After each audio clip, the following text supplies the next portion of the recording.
Hello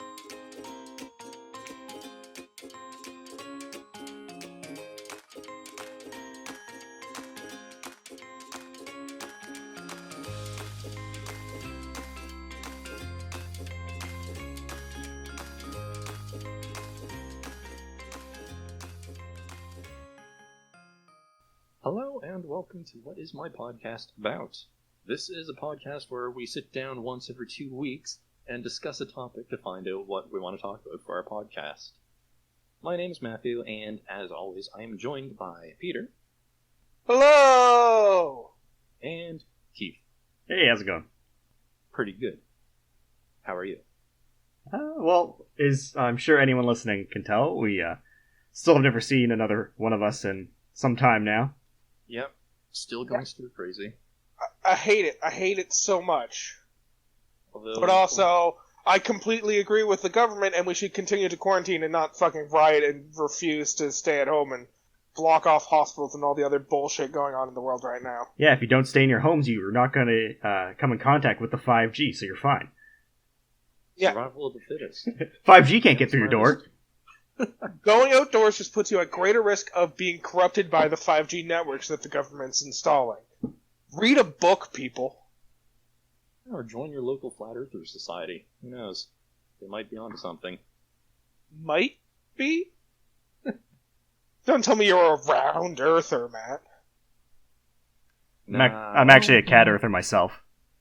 Ooh, cat earther. I like that one. Nah, disc. Disc on the back of the space tortoise. Discworld. Discworld. Yeah, that's how Flat Earth works. It's a disc. Anyways. Not necessarily. But anyway, yeah. What are we doing today, guys? I mean, mainly right now I'm just watching the Resident Evil 3 board game Kickstarter and watching all the fun stuff get released. And I've been playing a lot of a new Gatcha game, or quote-unquote new Gatcha game on my phone called Arknights. Very addictive. Very addictive. I have a couple friends who have highly recommended I check out Arknights. I hate tower defense games. This is a tower defense game, but it is actually really fun. It's no fake Grand Order. It's no fake Grand Order, but I have started to feel recently, especially with one of the last updates I had played in Fate Grand Order, that game doesn't really, I guess, respect the time of players. Well, that's one of the main reasons I don't get into Gacha games in general, just because of the fact that, like, I don't know, it always feels like a chore for something that you're not always benefiting from. Whereas, I've found with Arknights, anyway, it has the tower defense missions, and it also has a bunch of resource management aspects to it also. And when you're scored on mission completion, if you played it flawlessly without letting a single enemy get through, get 3 stars on it, then you get the option to auto-deploy. So you can just press to start that mission, and it just goes with whatever strategy and units you used at the time where you perfected that mission. Okay. I don't need to take this. I'm taking me and my historically accurate waifus home. Well, let Peter I don't know if he ever chooses to start Arknights. I don't know that I would ever consider anything Fate Grand Order or any Fate series to be historically accurate waifus. I don't think... They're absolutely waifus. I don't think I would consider anything to do with the Fate series to be historically accurate. I'm sorry. Do you have a degree in history? Nope, but I also just know a whole bunch of stuff that didn't happen, that apparently did happen in the Fate series. Anyways, I don't want to talk about Fate Grand Order or any other Fate game right now. Please tell me that's not what we're doing. Yeah, we're not here to talk about Gatcha Games, either. I'm so confused. It's the interesting world that we currently live in, where nothing happens, but it feels like so much is happening. Yeah. But anyway. Or I guess the opposite is also true, where everything's happening and it feels like nothing's happening. Whatever. What are we talking about today, guys? Regardless, this situation gives us plenty of time to watch various shows like The Mandalorian, for instance. That's what May showers bring. April showers... May showers? April showers bring Mandalorians. That's just the whole sentence right there. Just weird, because we're not getting more Mandalorian until October, but... Yeah, The Mandalorian, the Disney Plus show. But at the time of everyone reading this, it's May the 4th. May the 4th be with you. Always. September. Until Revenge of the 5th. It's alright, okay. I need to stop there for a second. Peter, did you say September? Yeah, sorry, that's a joke I really enjoy, where there was a old YouTube video, I don't even remember what the video was, but they wanted to do, like, a Star Wars-based thing, so they released it on May the 4th, but recorded it in September, so two of the guys in the video make an intro where they're like, May the 4th be with you, and then the third guy's just like, it's September! It's one of my, like, favorite dumb jokes that I quote that I don't fully remember the entire source of. Anyways, that sounds like my kind of joke. Dumb reference aside, let's move on and talk about Disney Plus's The Mandalorian. Sorry, I was eating a garlic finger there. Anyway. Yes, what were your guys' general thoughts on the whole thing? Did you guys enjoy it? I really enjoyed it. I think it was, I'm going to describe it as a breath of fresh air compared to a lot of more recent shows where this one was kind of presented in that old spaghetti western style, so it had a lot less of a compulsion where you felt like you had to watch every single episode and pick up on every key detail. While the episodes did lead into each other, it also just felt a lot more kind of relaxed, and they just kind of jumped around, and you didn't need to super worry about the contents of the previous episode to understand the current one. Yeah, I think there's only, 2 sets of 2 episodes through all 8 that actually connect to each other directly. Because the first 2 episodes, The Mandalorian and The Child, both run right into each other, so it's kind of one really big episode if you think about it. And then the last two episodes. Yeah. And other than that, it's just a whole bunch of jumping around between different stories within a kind of pre-contained world. And sure, if you jump around, you might be a little confused as to the sequences of events, but it's nothing too major. Yeah, episode 3 through 5, you can kind of just watch in... up to episode 6. You can kind of just watch in any order you really want. 6, I guess, kind of needs to be there for certain reasons, but all the rest can kind of go in any order you really want. Yeah. I personally enjoyed it. It's probably what I enjoy... probably one of my most enjoyable new aspects of the entire Star Wars series. Yeah, it's... My old, I guess, rating of best to worst in terms of movies is, I have no idea what I was thinking when I was saying that. Completely not what I actually think. But Rogue One and this are definitely my favorite Star Wars medias at the moment. Okay, just quick clarification. This is a TV series and not a movie. So we're all on the same page. Yes.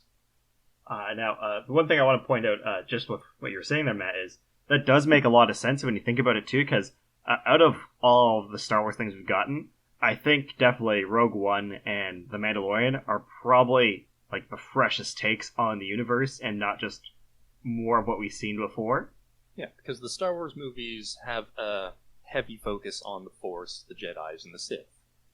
Whereas Rogue One, it was just regular people.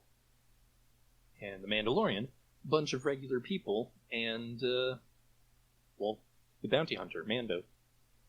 Well, this is exactly what we were talking about during our episode our last episode where we talked about the Star Wars series as a whole, when we brought up the fact that, fuck the Skywalker story, no one cares about that anymore. Just set other stories in this kind of beautiful world you've created that have nothing to do with that, and it's still going to be fascinating, and it's going to be a breath of fresh air, and that's exactly what the show is. It doesn't... yes, there are relations to the greater Star Wars universe, and it connects in a whole bunch of different ways, but it doesn't follow that same tired tale of good versus evil in the form of Jedi versus Sith. It just kind of tells its own story set in the same world. Yeah. It's I remember a couple years ago now, I can't remember the details behind it since the project itself was canceled, but some game studio was in the process of making a video game based on bounty hunters and, I guess, the criminal underside of Naboo, I think it was. But that whole project ended up getting scrapped. I think I know what you're talking about. It was made by the same studio or most of the people that handled the Uncharted games, I believe. It was Star Wars 1336 or something like that. Yes, I think so. Yeah, it was on Coruscant, and it was like one of the Right. levels where they had like all of like the prisoners and stuff, and you played. I believe it was supposed to be Boba Fett actually, or Jango Fett. Yes. One of the two. It was one of the two. But that was the most excited for anything Star Wars I was in a long time. And then I was really upset when they actually canceled that, because I was looking forward to it. Oh, definitely. Like, there's a lot of really fun stuff you can do with the Star Wars universe. That I feel like I don't hate the like Skywalker saga and like what it's trying to do, but it also makes it seem like Jedi are very prominent within this universe. When like if you look at anything else, it's really not a common thing. Like people out in the outskirts and that have no idea what a Jedi is. They just hear tales of someone moving stuff with their mind, which gets exemplified in I believe it's episode 2 of this one, where he's got Baby Yoda. First time, yeah. The end of episode 1 was where he got Baby Yoda, and episode 2 was where he saw Baby Yoda exercise this force power, and he had no idea what it was. Yeah, when he was fighting the Mudhorn, I believe. Yeah. Well, we even get hints of that in the Skywalker saga, of the fact that like Jedi aren't as big of a deal as the Skywalker saga likes to build them up to be. In our first introduction to Han Solo, he doesn't even believe in Jedi, to Jedi, because of the fact that like his entire world experience has none of this kind of nonsense of Force users or Jedi, and it's just him kind of being introduced to it through the Skywalker saga. And like that's a neat thing that they do in the Star Wars universe a couple of times, like as we said, the Mandalorian discovering it through the child, but it's just one of those things where like it's two very different stories, one that's built around magic space wizards and one that's set space wizards but aren't as big of a deal as they're kind of making them out to be. And that was one of the few things that I did like in the prequel trilogy, more specifically Attack of the Clones, I think it was, where it made a very clear division between the regular people and the upper class politicians and the businessmen and what have you. And only the upper class had any dealings whatsoever with the Jedi. Except for like a few seedy contacts that the Jedi had for information. Man, I have no recollection of what you're talking about. I'm sure it's in there. I was about to say I now have to go back and rewatch the prequel so I can understand what you're talking about, but I really don't have to go back and rewatch the prequels. Another thing I believe I mentioned too is, I think it was on a previous episode, but the Knights of the Republic game, there's a mission that good. I remember from it where it was on the planet with the Jedi Temple, where one of the side quests, which is just someone was murdered and you have 3 suspects. You have to talk it out with them and try to figure out who killed the person. Yeah, I know exactly what quest you're talking about. That one was really cool because you're not playing as a Jedi solving problems because of your force powers. You're just like interrogating people and finding holes in their logic until you deduce what exactly happened in the kind of crime scene. Also, I believe that one ends with they all shot at him. Well, it's the two of them, one of them actually shot the guy, and the other one tried to shoot at the guy, but the sun was in his eyes, so he shot the other suspect, clipping him. So both are guilty of attempted murder, one of them's guilty of actual murder. Yeah. But that's the kind of fun thing, like, there's so much you can do with the Star Wars IP, essentially, that having it just always be this big battle of good versus evil kind of just feels a little bit worn out with the franchise, but going off into these side things, there's definitely a lot more that can be looked into. We got the Bounty Hunter Guild and some Mandalorian stuff, obviously, but this one, Rogue One was more of like a on-the-ground, like, military thing.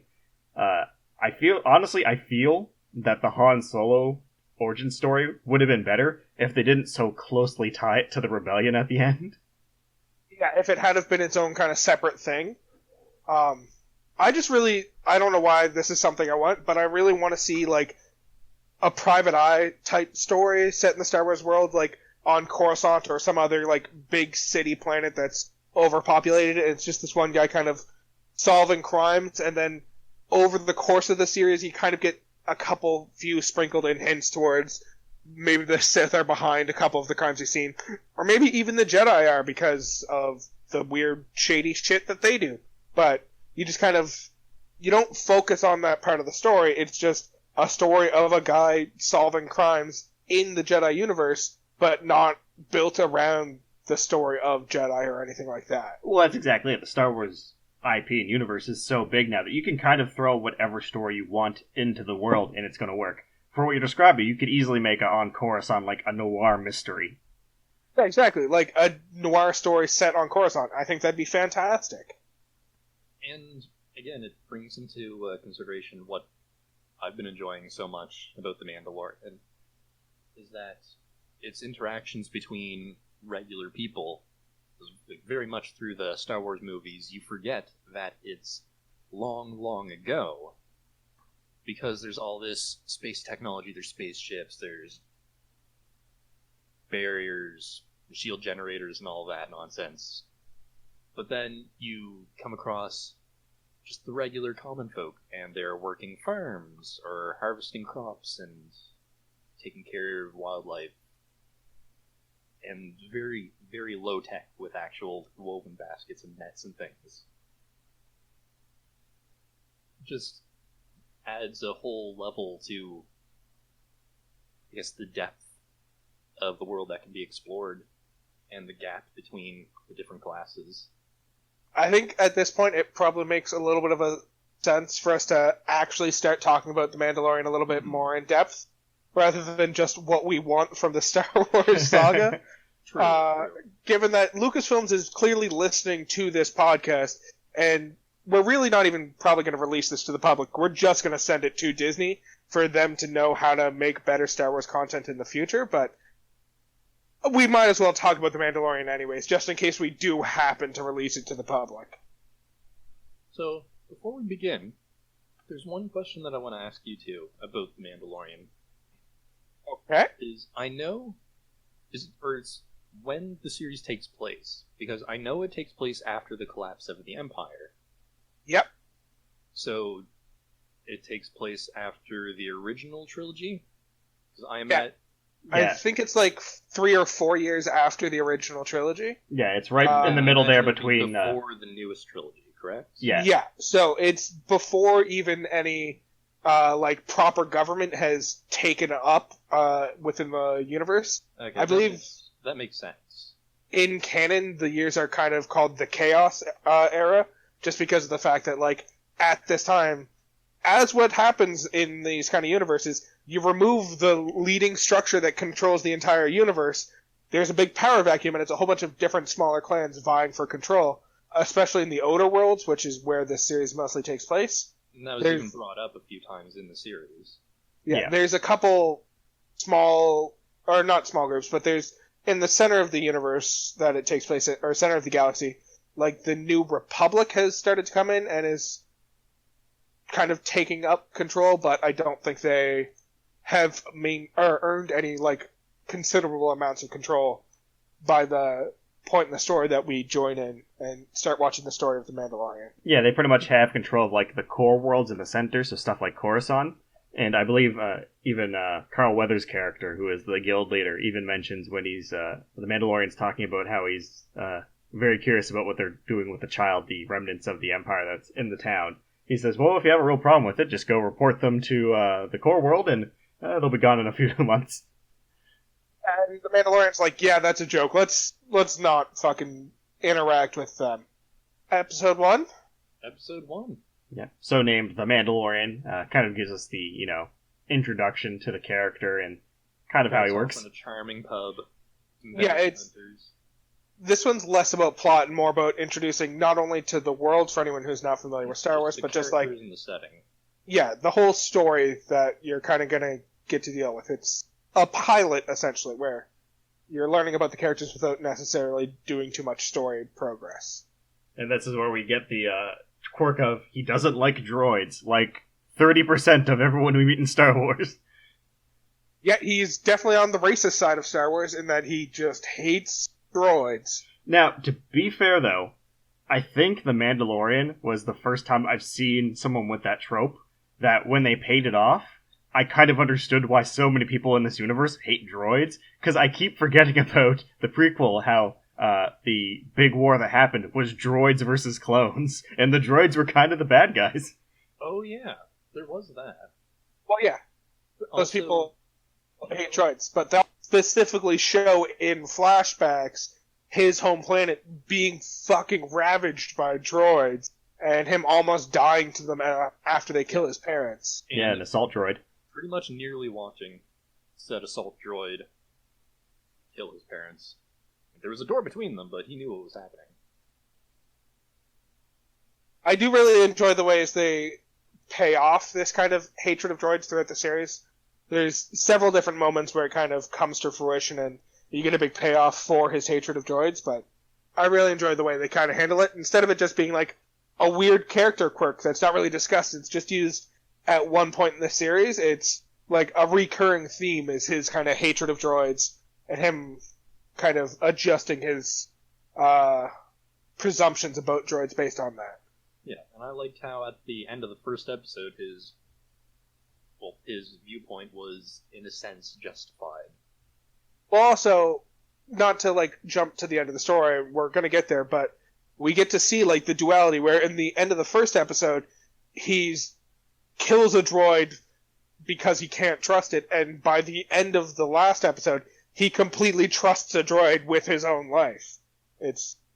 He does a complete 180 on it, and it makes sense, and it's kind of built up over the course of the series why he has this trust, that he's willing to trust this one specific droid. But, I mean, come on, that's IG-11 played by Taika Waititi. How could you not like him by the end of the series? Oh, I fantastic. I really enjoy in fucking episode 1 all his constant references to, well, my core directive, I can't be captured, so time for suicide. And he's like, don't blow up. Not yet. We still have a plan, and if you blow up, you're gonna kill me too. I was wholly expecting him to decide, you know what? You can blow up and open up that door for me. What I really want... Go ahead. What I really want is the prequel story to that droid before, where it's just him constantly trying to find a way to kill himself, because that's what I got from that character episode 1. This droid didn't really care about anything else, it just wanted to blow up. It walked into a town of like bandits or whoever those become of villainy. Yeah, I think they were just raiders that kind of took over that little area. It's like, hey, I'm here to kill you, so come at me. I like the idea of kind of like a Han Solo-esque thing where they just do a prequel story all about this IG-11, and it's just the only reason he lives to the point he does is because every time he's in a point where he's like, time to kill myself, there's just another bounty hunter there who's like, fuck off! No! We can still win! I just imagine a scene where he's kind of like almost like the end of the Dark Knight trilogy, of where he's just sitting there in like a diner or something like that, and someone bursts the door. It's like, we're here to capture everyone, and you can see his face just light up. It finally comes to the realization at the end. It's like, I don't trust humans. But also, there's definitely going to be a scene where like he's just sitting in his home, which I assume he has, and someone like knocks on the door, and it's just like a door-to-door salesman, and he's like, I cannot be captured, and he just blows up his own fucking home. There's one very patient manufacturer who keeps rebuilding him every time he blows up. But we keep putting the bomb in there for some reason. Yeah, keep putting the bomb back inside. Maybe this time he won't. Oh, boy. Now, on the idea of Mandalorian specifically, if we're going purely off the canon of the movies and the such, not the books, we've never had a real good Mandalorian, and I don't mean like in the sense of good and evil, I mean like a Mandalorian that's competent. We've never had a Mandalorian. No, we've had Mandalorians before, because Boba Fett was a Mandalorian. I don't think he was. He was never mentioned to be a Mandalorian. He wore the Mandalorian armor. But he might have been at one point, but he was fine with taking off his... Or Jango Fett, anyway, was fine with taking off his helmet. Yeah, Jango Fett's the one I meant, not Boba Fett. And I think it's the difference between... Because there were Mandalorians as both a race and as a religion kind of like Jewish people exist in our current world, where there's both ethnically Jewish and religiously Jewish, and I think the same thing exists with regards to Mandalorians, and I believe Jango Fett was ethnically Mandalorian, but wasn't a practicer of the faith, but also it's entirely possible that this whole code of never taking your helmet off has spanned in the time between the prequels and the kind of modern movies, just because most Mandalorians have been killed off and driven underground by this time. Yeah, true. So, clearly the big question I had... They've never mentioned, or they've never called Jango Fett or Boba Fett Mandalorians in the movies, and from what I've read, they were never referred to as such. Yeah, usually the armor is all you really need to be considered a Mandalorian, in some level, and then beyond that, it's kind of how things break down. But the concern I had, obviously, or the big question was, is the Mandalorian going to be competent, or is he going to Mr. Magoo his way through most of these situations? And I think they did a little bit of both, honestly. There's a little bit of Mr. Magooing, but I definitely think they played him off as being a lot more competent than some of the earlier Mandalorian, or theoretical representations of Mandalorians we've had. Like, we definitely get the impression that he is a really competent fighter, but he's not perfect in his fighting manner. He's not clean whatsoever. Also has very good comedic timing, because the first guy he captures in the first episode, where there's the bar fight that breaks out, he beats the crap out of them, and takes him back to the ship, and the guy's like, oh, I gotta go to the bathroom, and he just kind of like lets him go. And then when he's going through the bottom of the ship, and he finds the, carbonite thing, and he's like, I'm not making it home, am I? And he just goes back, he's like, probably not. Yeah. Just instantly freezes him. But, one thing I want to mention, my first thought when I first realized that Mandalorians, due to their creed, never take off their helmets, I thought they meant ever. So I'm like, how thick is that guy's beard under that? Nope. Just they're not allowed to take off their helmet in the company of other people. They're not allowed to show their face, essentially. Yeah. Because the idea is, like, I don't think that goes back to, and again, my Star Wars lore isn't top-notch, but I believe that goes back to when Mandalore fell and there were so few of them left. The idea was that Mandalorian was not an individual, but like an image from that point on. So to show their unity, they don't show their face because the face didn't matter. It was just the Mandalorian. That is the way. It's also the time when Mandalorians grew beyond just a race of people into this whole religion that people started following. Was after the fall of Mandalore, when they realized that they didn't have the population to keep up the whole Mandalorian people, so they started spreading out and training other people in their ways and kind of allowing more people to become Mandalorian. Like the main character, the Mandalorian. Who is not a Mandalorian. They called a foundling. Yeah. He was found as a child, raised as a Mandalorian. Yeah, he was not born a Mandalorian, he was raised a Mandalorian. Very specific distinction. I didn't choose the Mandalorian life chose me. This is the opposite, where he definitely did choose the Mandalorian life. Yeah. Also, just to take a moment for the casting, Pedro Pascal, great choice for playing this character.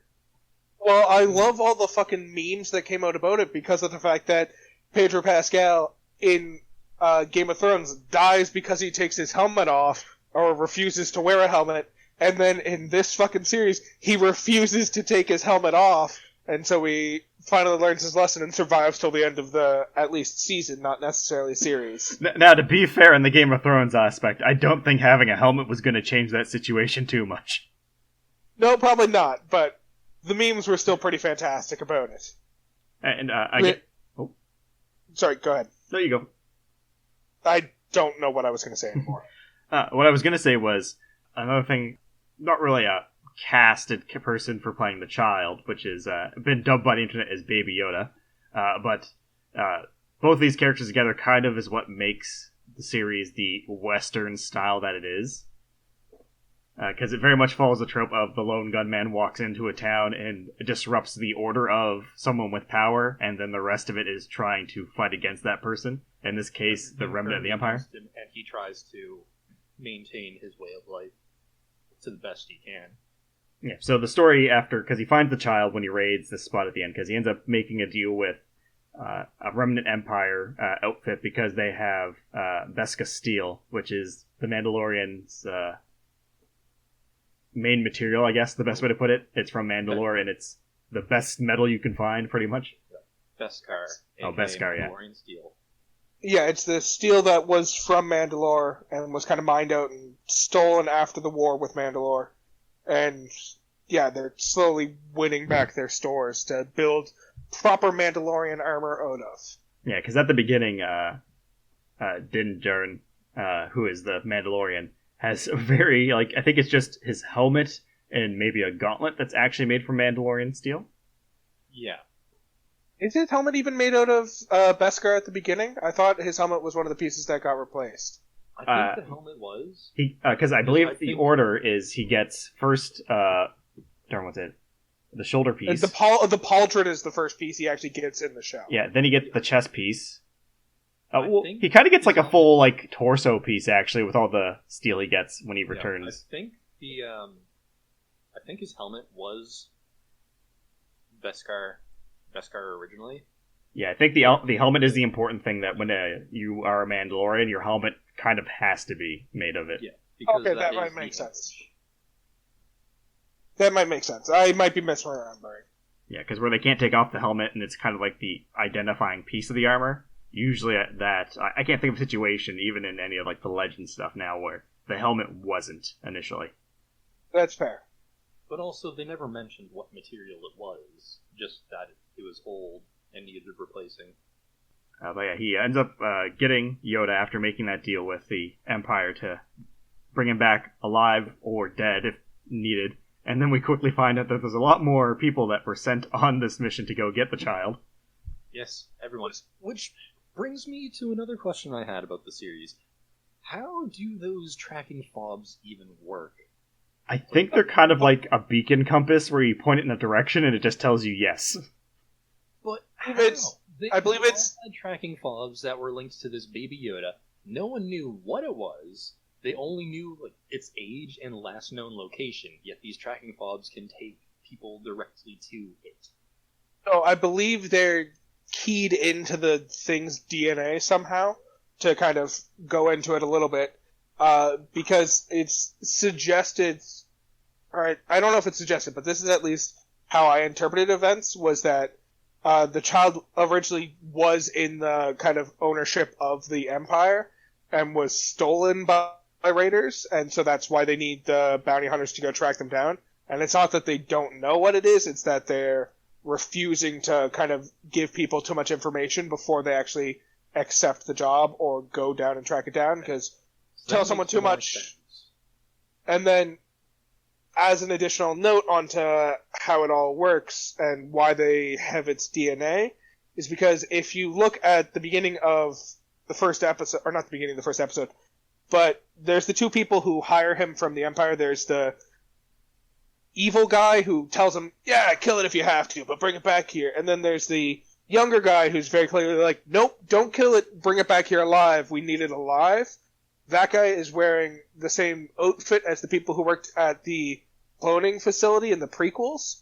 So I think it's implied that he, Baby Yoda or the child or whatever you want to call it, is actually a clone, presumably of either Yoda or Yaddle or some other member of that species that we've never met before. That the people that make Star Wars have decided to never name, and that's why it's now Baby Yoda. Just give it a goddamn name. There doesn't need to be some secret around it. Oh. We'll find out the name in next season. But, why are they being secretive about it? It's not like the name of the species gives away key plot details unless their name is, Fortiuses or some dumb shit like that. The point is, they're the Wills. No matter how much I want to know the name of the race, the point is the story is told from the point of view of the uninformed. Yeah, the point of view that we get the story from, they have no idea what sort of race the baby is from, so why should we know? Clarify, I'm not saying that we should have this information from the Mandalorian show, where one of the characters says, oh, that's a baby blah blah blah. I'm saying their fucking Star Wars Lucasfilm should have told us what fucking species Yoda was after fucking episode 2 of the original trilogy. And actually, fun little fact here for you guys, too, in that vein of things, too, with The Mandalorian. We actually don't get the names of a lot of characters until much later in the series. Yeah. Most characters are known by some kind of weird, like, homonym for them. Like, we have the Mandalorian, the Child. I forget what we call the member of the Empire, but he's actually called the Client. The Client, that's what it is. The only person that gets a name early, I think, is the Doctor with him, which Queel? is Dr. Pershing. Oh, yeah, Queel. No, Queel didn't get named until the end. Yeah, because it's when the new guy who's leading the Empire, darn, what was his name? Gideon, I think? Yeah, Moff Gideon. Moff Gideon comes in, and his big thing of showing that he has power is he pretty much names everybody. Yeah. Okay. But no, I thought we got Queel's name. name in the first name episode. until near the end when Mando was on his way back to confront the Client. Okay, I thought we had got him in the first episode, but once again, it's been a while since I've actually watched the series, so I'm going to have to go back and rewatch The Mandalorian. Now, back to the fob thing, I actually had another problem with how this was playing out. The first one, why was the Mandalorian the only one who seemed to have gotten instructions to keep the child alive, if possible? Because everyone else comes into this guns a-blazing. Even the droid's like, well, they wanted him dead, and just goes to shoot him at the end. My thoughts behind that was because he's the Mandalorian. Mandalorians are known to be honorable and really skilled warriors. So if anyone would have the skill to bring it in alive, it would be the Mandalorian.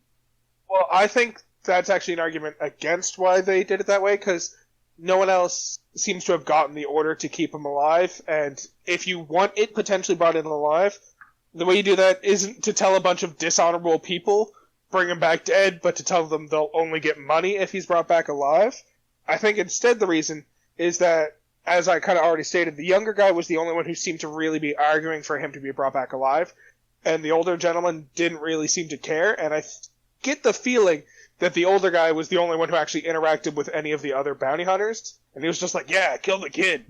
And the only reason that we get the idea that the child might be wanted alive is because that younger guy happened to be there when the Mandalorian received his contract. Yeah, that does make sense, because we also got that scene where Mandalorian first went to meet the Client, where the Doctor happens to accidentally stumble into the room. So he probably wasn't even supposed to be in the meeting. True. The other issue I had was the only thing that any of these bounty hunters had was that the fob points to it and it's 50 years old, but they all seem to instantly know it's the baby. Yeah. Yeah, that one is a little bit more of a stretch given that the fact that the species hasn't been named and we've only seen 3 examples of it throughout the entire series. Presumably it's a very rare species, so the idea of seeing that thing and being like, yeah, that's a 50-year-old right there, seems like a bit of a stretch. Also, why are they going in, like, you know, the humanoid years and not just this is the age of the species? Yeah, why don't...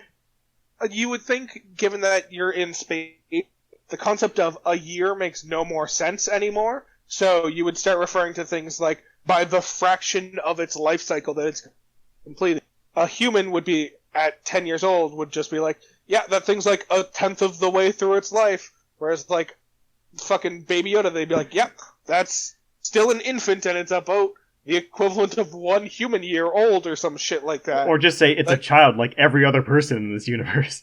If they just had a better fucking metric for referring to things. Because... I never thought about the fact that since it's all different planets in a different galaxy, each years planet make would have no a different fucking concept sense. of a year, yeah. Oh. It bugs the shit out of me that, like, in lots of different kind of sci-fi movies and TV shows and media in general, they still refer to shit in terms of years, and it's just like, years don't make sense if you have more than one solar system in mind. They immediately stop making sense. If you have more than one fucking planet, years stop making sense, because a Mars year is completely different from an Earth year. Oh, anyways. And that pretty much wraps up episode 1. Yeah, that's episode 1. So then we go into episode 2, where we get everyone's favorite Jawas. Yes, we get... So, the Mandalorian decides he's going to bring the kid back as he's been told, and immediately finds his ship stripped of fucking parts by the goddamn Jawas. And now, the thing I do like about this is where he is a Mandalorian, so there's obviously going to be parallels to Jango Fett, is the fact that his gun literally disintegrates people, which is like a fun little callback to Darth Vader in the original trilogy. No disintegration. He's like, no disintegrations! It's like, oh, is this just a Mandalorian thing? Do they just disintegrate everybody?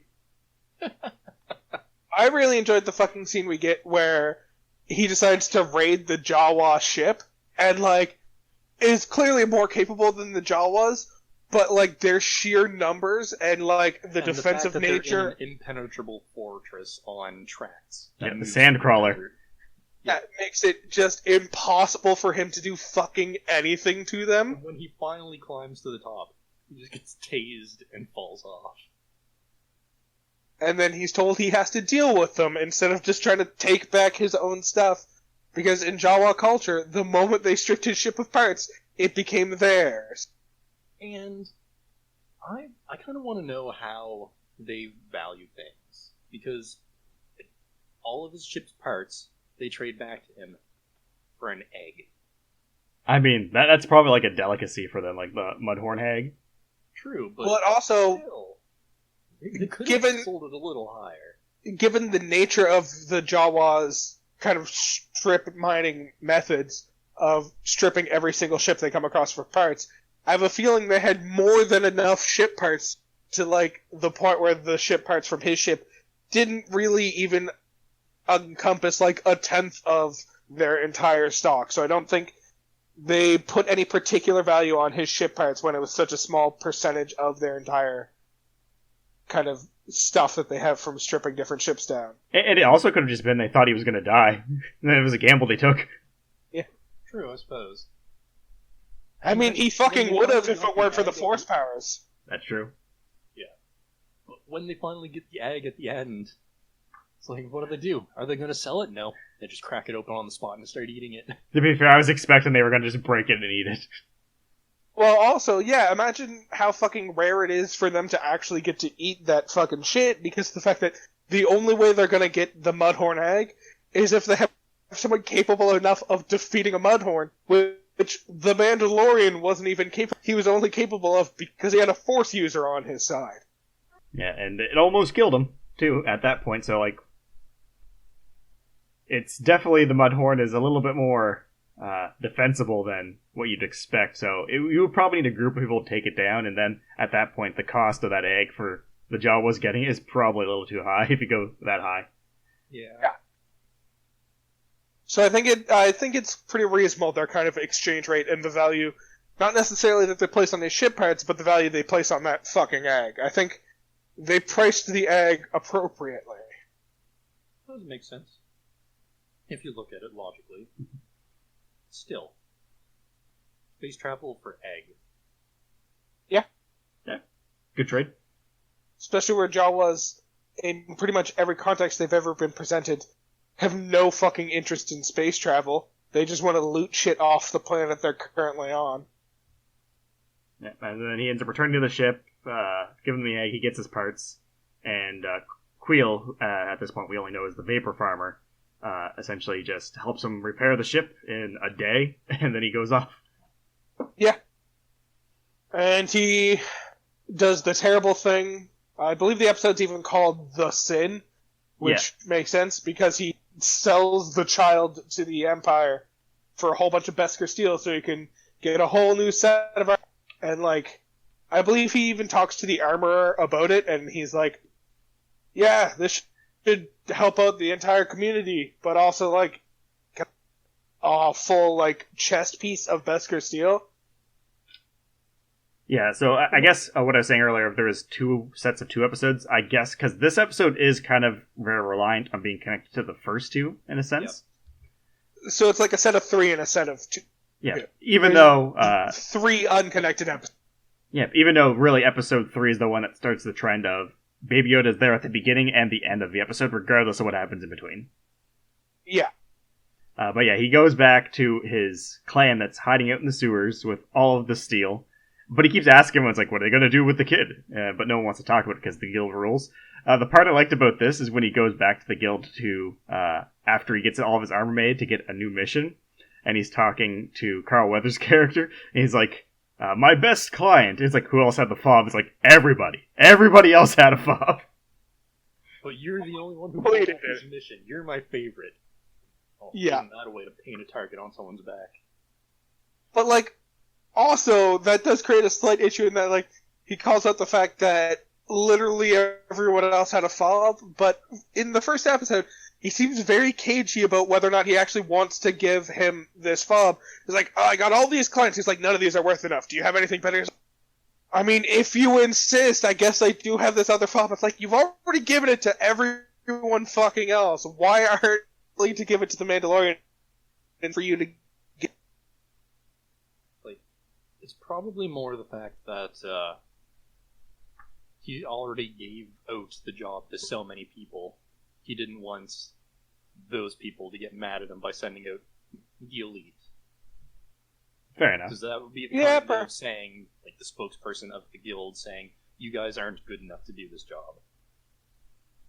Well, to be fair, I don't even think that the Mandalorian was specifically known as being capable before this mission. Yeah, I think he really gets his fame from the Baby Yoda mission, essentially. Well, the Baby Yoda mission, and then immediately attacking the Empire base after giving them the baby. Yeah. I think that also drew a lot of attention to the clan. Yeah. Yeah, and you can even see throughout the episode that he's definitely regretting it, because when he's talking to the person in charge of his clan, too, it's like, oh, what did all this damage to your chest piece? Oh, it's the Mudhorn. Oh, that will be your symbol. It's like, nah, it shouldn't be. I didn't really do anything. The child saved me. I wouldn't have... By an enemy. Your enemy helped you? They didn't know they were my enemy.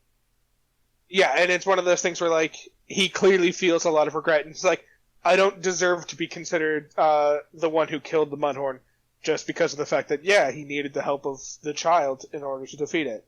Mm-hmm. And then the fun part of this is, after all of, like, this build-up, he goes back to his ship to go do the mission that's very far away, and he goes to push the lever, and the ball's missing off the top, which is the baby kept playing with the whole time. Yep. He just immediately turns the ship up. Yeah, that's what turns him back towards rescuing the child. The ball didn't actually do anything, it just a knob that attached to the top of a lever, but he is immediately reminded of the child. Yeah. Decides to go back for him. Immediately turns off the ship, walks back, and just destroys everything. Yeah, that was a fantastic scene. Him fucking wrecking shit with all the Empire troops that were there. And then we end up seeing fucking, like, all the other Mandalorians come out to, like, help him escape.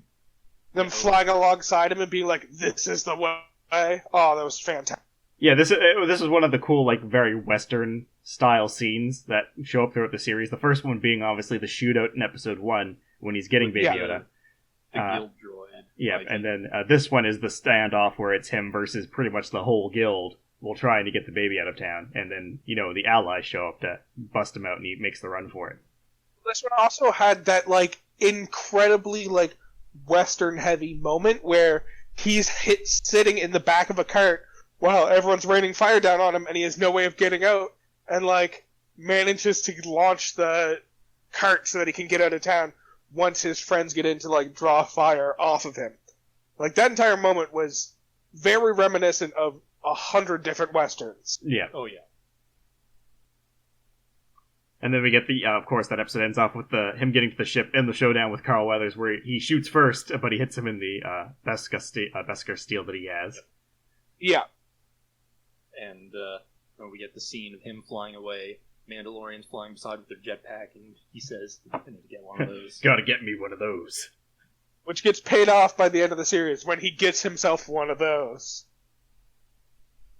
And then, from this point, the stories aren't really connected in any way aside from it's just, you know, place to place, them trying to make a living, I guess. A bunch of individual episodes that are all kind of self-contained stories, but end up all kind of getting harked back to in the final 2 episodes. Well, it's kind of like one of those...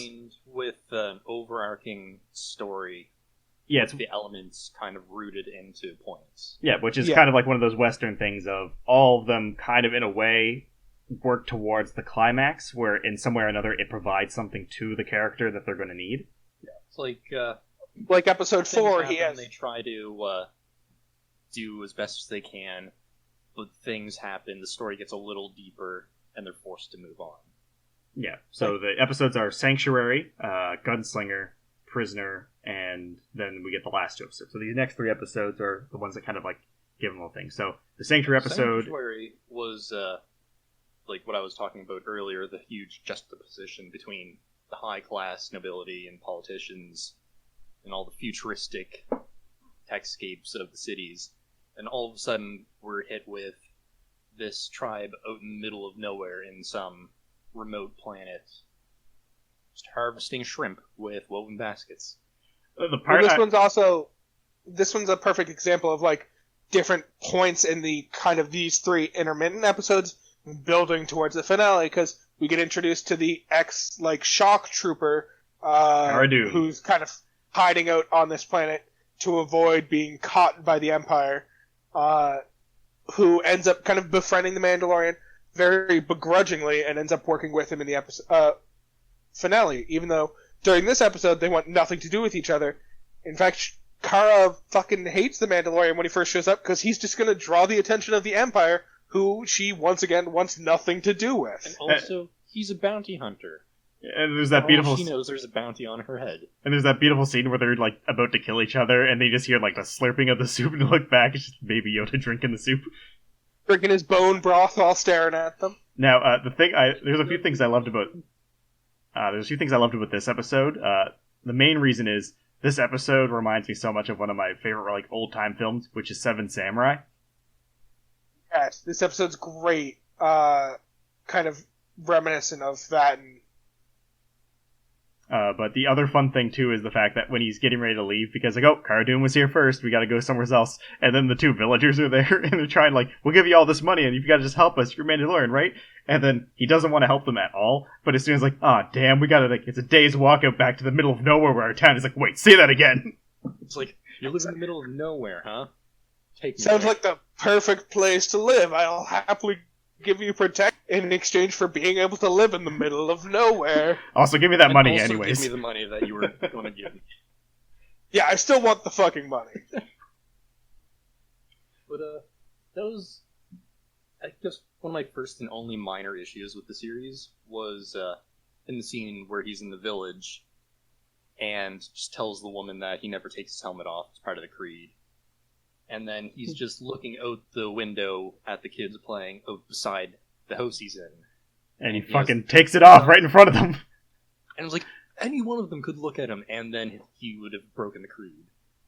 Or have to kill all those children. Fair, he does still have to fucking eat, and he can't eat through the helmet, so... Yeah, but he doesn't have to stand right in front of the open window. Not wrong. That is the kind of first one where we get that, like... reference to the creed of him not being able to remove his helmet, though. Because I think it's hinted at a couple times, but it's never explicit. When he first returns to the Mandalorian covert, that like he's never supposed to take off, or the helmet's never supposed to be removed. But then it wasn't until this point where it clarifies and says, "Oh, so it's never to come off in front of other people." Yeah, there's 2 things that kind of like dishonor you really greatly as a Mandalorian. That's a living person seeing your face, or someone disarming you. Yeah. Always gotta have his weapons on him. But yeah, we also get introduced to the actually pretty awesome character of Omera, who is the town widow that Kara keeps saying, hey, maybe you should settle down. Definitely digs you. Wink, wink. And for some reason, there's also an amazing shot. Yeah, I was expecting a payoff to that, but there just wasn't. She was just a really good shot, and that was it. Yeah. I was expecting at least, like, a throwaway line about, like, we find out that she used to work for, like, the Empire or something like that and decided to leave that world behind. But nope, she's just a good shot. It's also a less common trope, though, in a lot of movies where they have to train up a ragtag group of non-combat ready villagers. Yeah, like, it's pretty... One of them is always a good shot. It's pretty much like exactly the story of Seven Samurai, where it's the small village that they can only really pay the warriors in food, so they have to find samurai who will help them, and they get 7 to fight off a whole wave of bandits, who then end up having the big reveal that, oh, they have guns, which is kind of in this one the ATST. So it was really cool, like seeing those parallels, especially where if you know the history of the original Star Wars, that George Lucas was actually a big Kurosawa fan, and he based a lot of his film stuff off of Kurosawa films, which Seven Samurai is. And the first Star Wars movie is actually almost shot for shot Hidden Fortress. Yes. I remember reading about that. Yep, so seeing that kind of homage, because when you really think about it too, samurai movies and westerns are pretty much the exact same thing, just different styles. Whereas the western focuses on the cowboy, and the samurai movie focuses on the samurai. And it was also another big change in perspective, because back in the movies, taking on a group of ATSTs wasn't too big of a deal for like the military. But then there's the bounty hunter and then the ex-shock trooper. They're like, this thing is way too much to take on just us. Like, this will kill all of us. You get a lot of those moments where it's, in fucking the movies, it's one of those things where, like, you'll take on a group of them and they'll just kind of be fodder, and then it kind of wears down the effect of, like, these are actually terrifying things to come up against. So then seeing these two very capable warriors, like, discussing and be like, side of our skill range, we cannot handle this on our... It kind of reinforces that idea of, like, we're not the rebels, we don't have an army of Ewoks. Yeah. I also like how, just to add to the threat of the ATST, the red glow that came from inside the carriage, that made it look like it had two glowing red eyes. Yeah, that was definitely a really nice effect on that fight. Yeah, that was super cool. So episode 5. Yeah, the Gunslinger. Which, I'm going to be honest, I think the weakest episode, but also kind of the stupidest episode. I think this episode was super fucking cool, to be honest with you. Like, yeah, I understand it had its flaws, but I think it was super cool in that, like, it introduces the idea of, like, him just kind of coincidentally running into a different bounty hunter who needs his help, and then, like, very quickly realizes this isn't a regular bounty. We're hunting one of the world's most capable assassins. What the fuck are you doing just kind of lazily flying out towards her? She can shoot us from out here. Yeah, and it kind of Toro Calican. Introduces... Yeah, Toro Calican is the aspiring bounty hunter, and Shand is the Fennec Shand, capable one. Played by Ming-Na Wen. Also known as... she played Chun-Li in the Street Fighter movie, the original Street Fighter movie, I might add. And she is Mei from Agents of S.H.I.E.L.D. The really cool thing about the Gunslinger episode is that it introduces you not only to the Mandalorian's, like, combat prowess, but also just, like, how good he is at tactics and how he understands, like, what they need to do in order to kind of overcome these ridiculous odds, and how he goes about defeating Shand, and then later on Calican when he inevitably stabs him in the back, and he kind of works out these plans where he is clearly in the worst position, but manages to kind of win in spite of that fact. Now, I want to point out, Calican wasn't smart in any sense, so I never felt there was a risk or a threat to anyone involved when he was the one in charge. Yeah, no, Calican was an idiot, but, like, he did manage to kidnap the child and almost steal the Mandalorian ship. And it was only because of the fact that he's terrible that the Mandalorian managed to kind of walk out of that one completely unscathed. Now, Calican only did one smart thing for this, because if we want to look at what he did in this whole episode, he shot and killed a defeated woman, he stole a baby from an old lady, and spoke menacingly to the Mandalorian and complained that he didn't get there fast enough when he took the only speeder. Now, the only smart thing that Calican did was when Fennec was trying to do the whole, hey, if you uncuff me, we can beat the Mandalorian, and you gotta take what's easier here. And the smart thing was he didn't trust her and uncuff her. That's the only smart thing he did, because if he would have been the smartest he could and did the simplest thing there, he would have just taken her in and got the money for it and left it at that. Yeah. She was already cuffed. While the Mandalorian was gone, he would have just taken her on her speeder and gone the fuck back and abandoned the Mandalorian and took the whole purse for himself. Or hell, even take the baby from the old lady and leave. Yeah. If he was a little smarter, he would have realized, oh, this Mandalorian can get out of town with all of those bounty hunters after him, unscathed. how am I supposed to take him in when I'm just me, not even a bounty hunter? To be fair, that is another classic trope of westerns and this whole idea of, like, there's someone who has a reputation for being a badass who runs from town to town, and you don't fully understand his reputation. Someone spells it out for you, and then you realize, I'm gonna be the one to defeat him this time. It's a classic thing that keeps fucking happening. So the fact that they had a character who was dumb enough to think that he would be capable of outsmarting the Mandalorian is not at all that surprising. Yeah, I just, personally, I found it the weakest episode because of the things. There's a few things that definitely could have made it stronger, making, Calican even the least bit, or even make it seem like he was devious and he knew the whole time and he was just setting this up to try to kill the Mandalorian. Would have been better. Or having that he, was stupid enough that he fell for Fennec's thing, and then Fennec is the one he has to fight at the end. I think it would have been a lot cooler if, they threw in a line to that effect when, Fennec is trying to talk him into, working with her to capture the Mandalorian. And, before he shoots Fennec and leaves her, he throws in a line of, you think I don't know that? And then shoots her? Showing that he already knew about the Mandalorian's reputation and the bounty. That being said, we go what is arguably one of the weaker episodes in the series to what I think was probably my favorite episode, which was The Prisoner. The Prisoner was great. Amazing. The Prisoner was what if a horror movie in space, but it was the Mandalorian that you were running from? What if the protagonist was the horror from... And I just love watching him, even in the beginning, when fucking the one guy or the girl who's worked with him before, they see a whole bunch of, battle droids coming towards them, and everyone's like, oh god, what do we do? And she's like, nah, he's got this, trust me. Hates droids. This is all him. He doesn't even want your guys' fucking...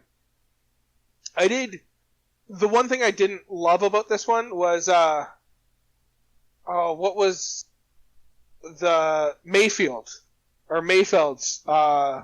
the ex-Imperial sharpshooter, the one who has a throwaway line about how he actually is quite accurate because he wasn't a stormtrooper, he was a sharpshooter. He just, doesn't ever seem... Once again, he doesn't seem particularly capable in this episode. He doesn't seem like a overly threatening villain. No. But they completely make up for that by having him not be the villain that anyone should be worried about. It's the brother who they're releasing from the prison is the actual villain you should be worried about. Yeah, Kin? Or Quinn? Keen, I think? Yeah. I don't know how to pronounce Twi'lek names. Yeah, it's him and then his sister, Kian, who is the crazy lady with knives, the standard person you need for any team, for anything. There was the pilot, Q9. Then there was the strongman, Berg, Devorian. Yeah, and I think the really fun part about it is very quickly we discover that the droid is going to be piloting. The Mandalorian's like, nope, I'm not letting a droid pilot my ship. He's like, we don't want you. We literally only want your ship. You're not going to pilot the ship. You're not capable of piloting the ship for what we need you to do. It's just I think it was a really fun line where, he's forced into letting this droid do the piloting. And the droid does a fine job at piloting, but obviously can't be fucking trusted by anyone. Because as even the criminals themselves said, the droid didn't even give them a proper countdown when they were about to arrive. Yeah, he's just like, we're here, stop. But yeah, the fun twist in this one is at the end. I guess the reveal isn't a big one, considering the fact we don't know who Keen is. So, oh, it's him, and then they betray him. Doesn't come off strong, but definitely, them betraying him makes sense, considering, at least one of them had a bad history with him, and the other two just don't trust him and keep posturing around him. Yeah. And because of that, if they get rid of one person that none of them have any connection with, they have a bigger cut of pay. I do definitely kind of respect the Keen reveal, though, because I'd much rather him being someone who we know nothing about, but, the other characters clearly know a thing or two about, to the opposite, where the show goes out of its way to do, a backstory episode that is not at all related to the plot, just so that we can see Keen beforehand. Yeah. I like them kind of trusting that we as the audience are competent enough to follow and be Keen and see everyone else's reaction to Keen to kind of understand he's not probably a good guy. He's probably a little bit of a shit that is probably for the best if he doesn't make it out of this. Well, they make that very clear at the beginning when the Mandalorian makes it out and he starts locking down the ship, and then it's Keenan Mayfield and they're leaving, and he's like, "Get me out of the ship and you'll get paid better." It's like, well, what about your sister? He's like, what about her? Yeah, he's not a good guy. I do really enjoy the way that the Mandalorian manages to kind of solve the entire backstabbing situation, where he takes the tracker that's calling in the rebels, or the Rebel Alliance, whatever the fuck it was. The one human on the ship called in. The New Republic, that's what it is. The New Republic. And he takes the beacon that's calling them in and brings it to, like, the crime outpost just so that they get destroyed by fucking X-Wings while they're trying to backstab the Mandalorian. Yeah, because we get the fun thing that was of some really good payoff. Him one by one taking down the whole team, which the best part of all of that was I do enjoy the fight with Berg, but the flickering lights as he's sneaking up on Mayfield is probably the best scene in this whole episode. Mm-hmm. The fight with Berg was fantastic, but yes, the flickering lights were really good. The close to that fight was amazing. Where he uses the, like, and blast Berg door. just slowly starts to get up, opening the door with a big grin on his face, like, I'm too strong for you, and then he just closes the second door in front of him. And then the payoff that he actually didn't kill any of them, he just locked them up, and then he gets Keen at the end, and he's gonna shoot Keen, because, like, oh yeah, we're all like, yeah, Keen deserves to get killed here.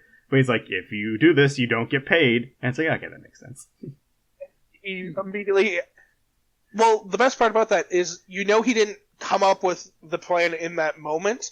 He was already planning on at least backstabbing the guy who hired them, because there's no way, like, Keen's like, you don't get paid unless you bring me home with you. And the Mandalorian was like, that's a good point. Give me a moment while I run back down to the, like, cargo bay to pick up that beacon that's calling in the New Republic. Like, that was not a moment that happened in the show. He definitely already had the beacon on him, prepared to use it for some moment. He picked it up back in the fight against Berg. Yeah, they hinted it, because when he's looking he down, when he's fighting Berg, when he's setting up the fight with Berg, he looks down and he sees the tracker, and that's kind of the last we see of it up to that point. So what I'm saying is, he clearly was planning this moment out ahead of time, and even if it seems like he's going to kill Keen, he clearly, like, has planned several steps ahead, knows he can't kill Keen, because if he kills Keen, he's not getting paid, and he needs the money from this job. And so we kind of get that whole idea of, like, it seems like it's possible he's going to do the dumb thing, but he's playing three-dimensional chess and has planned 7 steps ahead. Now, I guess my main issue with this one as a whole is the New Republic starts shooting pretty quickly. Especially the way... realize, hey, they're readying... The distress beacon is coming from there, and they're readying an attack drone. A gunship. A gunship that's coming directly towards us. But, like, also at the same time... Got over there just in time to not get spotted. The beacon is ostensibly held by Republic or soldiers of some form and is used to calling backup, but the beacon presumably isn't used to be like, destroy the place I currently am. It's, we're under attack and need support. So the fact that they tracked the beacon down and, they saw that they were under attack, but immediately decided to destroy the entire space station was a strong choice. Now, one of the criminals also, if I'm remembering correctly, did specifically say that the beacon that said guard ship pilot operator dude was holding would call in a strike force to shoot down the ship. Like, it wasn't backup per se, but it was an attack force. Which begs the question of why would the guy trigger it? No, like, I'm gonna push this button and kill us all if you don't leave. I suppose that kind of makes sense, because he was under the belief that he was going to be killed regardless. So and even beyond that, it was a prison ship, so it's a prison ship, so it makes sense that the kind of directive that the Republic's operating under is destroy the ship before we let all of these high-value criminals just escape. Like, if your options are potentially kill one Republic soldier or let dozens of high-value prisoners escape, I think the option is very obvious. Potentially kill a single Republic soldier. And I'm going to throw in a little bit of logic for once. And with all of the security that's on the ship, they managed to bypass that, so normal criminals if they tried this, would be detected right away. That person would know that danger was coming. They'd be able to seal off the control room that they're in, because it had 2 massive blast doors. Probably had a bunch of good protection on it, so if that whole ship was detonated, that control room was probably some sort of safe pod that was able to separately detach. That's fair. The blast doors might have been some sort of airlock type situation. Yeah. Alright, that makes sense. And now, just before we go to the last 2 episodes, there's actually something I meant to bring up about the episode The Gunslinger, which I didn't catch if anything was revealed on this, or if it had a payoff, or if it's setting up something else. But do you guys remember at the end when... we had the footsteps walking towards Shan's corpse? Yeah, the mysterious figure that we never got a name of. Yeah, I do remember that. I don't think there was any payoff. I think that's setting something up for Season 2. Fair enough. Do you have any ideas of who you think it might be? If it's someone from the world already, or... So I have an idea. It's not a Keeping great in mind, idea. this happened on Tatooine. Yes. I think let's hold off on our kind of expectations or our beliefs about what's coming for Season 2 until we're done discussing the plot of Season 1, because Sure. still have a couple more things to go through, but I have a couple theories for Season 2 I want to discuss with you guys. Oh, sure, no problem. So the last 2 episodes then that we have, the first one is called The Reckoning, and the last one's called The Redemption. And this is pretty much the Western trope of the standoff episode. Yeah. He's walking into what he perceives is definitely a trap, so he gathers what companions he can. Yeah, he gets Keel, Kara, ends up finding out that IG-11 was rebuilt and repurposed as a nurse droid.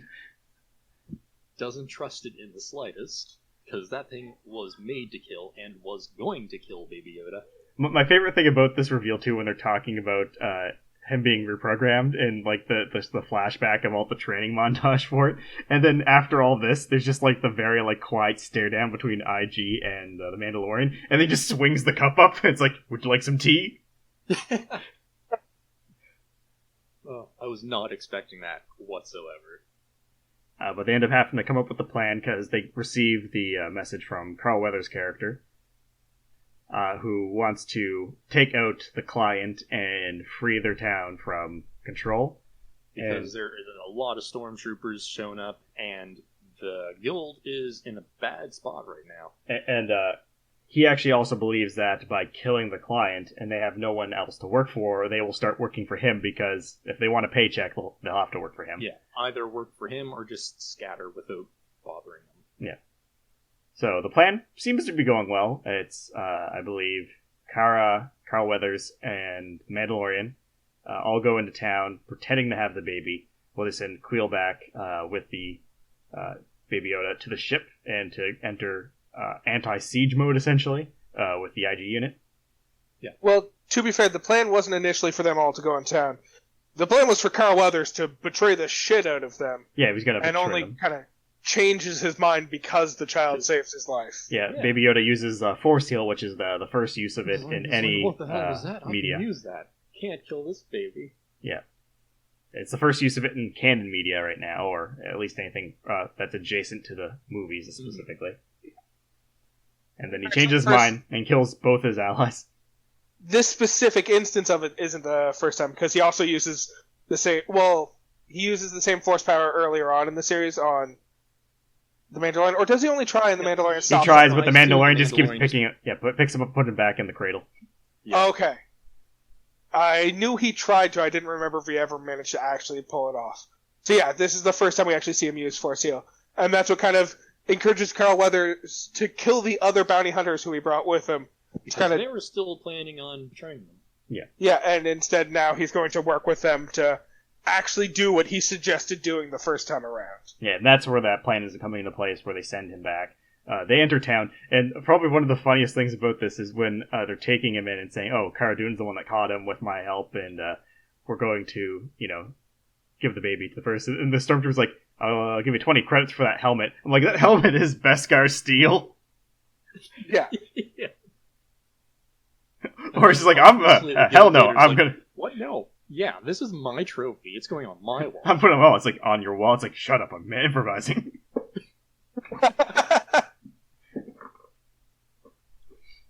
And then obviously there's the big climax to this episode where everything goes south really quickly, and then we find out that... But first was the good old, can you open the cradle? Can I see the asset? No, it's asleep. It's like, oh, okay. Let me take this phone call first. Well, no, because he specifically says, don't worry, we'll all be quiet. Oh, yeah. Well, no, he just accepts that, too. He's like, alright, I guess we can't see it. Well, he definitely didn't see what's coming next. Because we find out that there's obviously someone above him, and this person is Moff Gideon, who then pretty much reprimands him for, like, you don't have the child. I know you don't have the child, you idiot. And then just shoots up the place, killing all the stormtroopers on the inside. Also, can we take a moment, because we talked a little bit about casting earlier. I think Moff Gideon was also fantastically cast. Yes. He was... When he first walked out and his first lines, they sounded... It kind of, to me, sounded too jovial for the scene, and just so out of place. I was kind of taken aback and almost laughed. But he's fun in that way, too, though. He's the kind of character who, like, the fact that he sounds jovial in this very tense situation actually makes him far more terrifying, because you're like, he clearly has reason to believe that this is entirely going to work out fine for him. And as he continued to talk, and as you learn a bit more about his character, then it's like, oh, this guy's completely confident in his situation, and he has everything under his thumb. Like, even to the point where it's revealed that he knows everything about the characters who are inside there, even though there's no reason he should know who is inside that building, let alone their specific identities, which, for the most part, have been hidden from us, the viewers. Yeah, the big one that's like, oh, you know this identity, was the fact that you knew that Mando's name was actually Din. I think that was like one of the first times that we actually hear his name. That was the first time. Yeah. Pedro Pascal's character doesn't have a name until this moment. Yeah.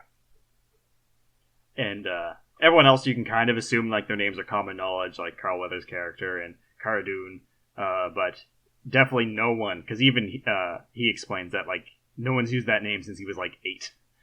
Yeah. Well, it even gets to the point where like we have this reveal where Moff Gideon, we don't even for sure know his name at this point until he lists off the Mandalorian's name, and then the Mandalorian's like, Moff Gideon, that's the only person who would know my name. And yeah, it's this kind of intense reveal of like, this guy is a force to be fucking reckoned with. We also get some great lines out of him too, where he's like trying to negotiate with getting the child, and they're like, how do we know we can trust you? He's like, you don't. You can't, honestly. You just need to trust that I will do what is optimal for what I need, and right now that's you alive. And right now is that baby. And you know where it is. Yeah, and then on the other side of the story, as this all goes to shit, Keel ends up getting shot down by, surprisingly enough, scout troopers. Yep, and because... in one of the, like, this isn't actually in this episode, but those two characters end up having, like, one of the cooler scenes in the entire series, where they're just shooting the shit at the beginning of the next episode. Yeah. Just, like, chatting to each other. This series has been... it's had its comedic moments, but especially these last 2 episodes, incredibly serious, intense. It's essentially the climax of the series, or the season. Well, it's pretty much like common knowledge. This episode is just pure comedy. Well, it's like one of the situations where within and outside of the Star Wars universe, everyone kind of understands that stormtroopers are complete shit at everything. So the fact that they pull out their blasters and are trying to shoot this can that's like not even 5 feet away from it and missing it horribly, and then they just give up. But what I like is the reason they're waiting there. It's like, should we come in yet? Oh, no. Moff Gideon's, someone interrupted him, so we kind of shot them. Yeah, someone interrupted him, so we immediately murdered him, or killed an officer, so this might be a while. He already shot down an entire squad, so, yeah, you might want to hold it a little bit longer. Let's wait specifically until we're called upon to go in, because we don't want to end up in that exact situation.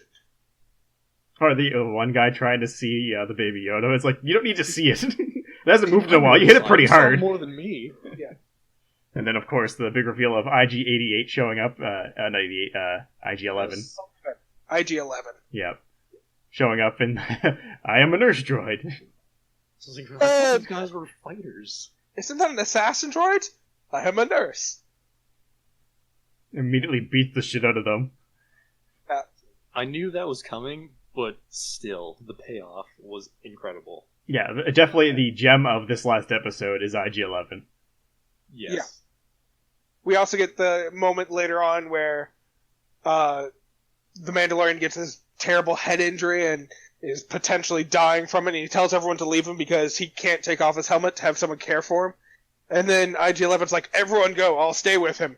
It's like, you should go too. He's like, I am a nurse droid. I can't leave you to die. He's like, but I can't take my helmet off for you to care for me. He's like, no living person has ever seen me. Your specific creed is no living person can see you. I'm not living. Take off your fucking helmet. Well, he just takes off his helmet and sprays the back of his head and he's good.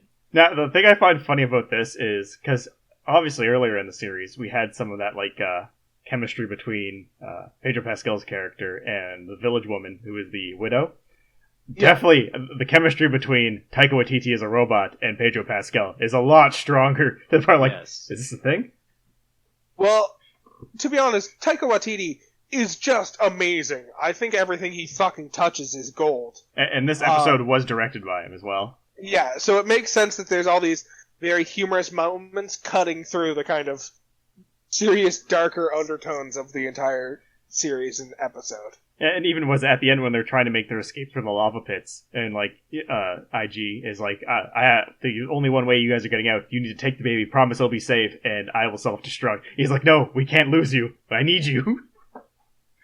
Yeah, it's pretty great.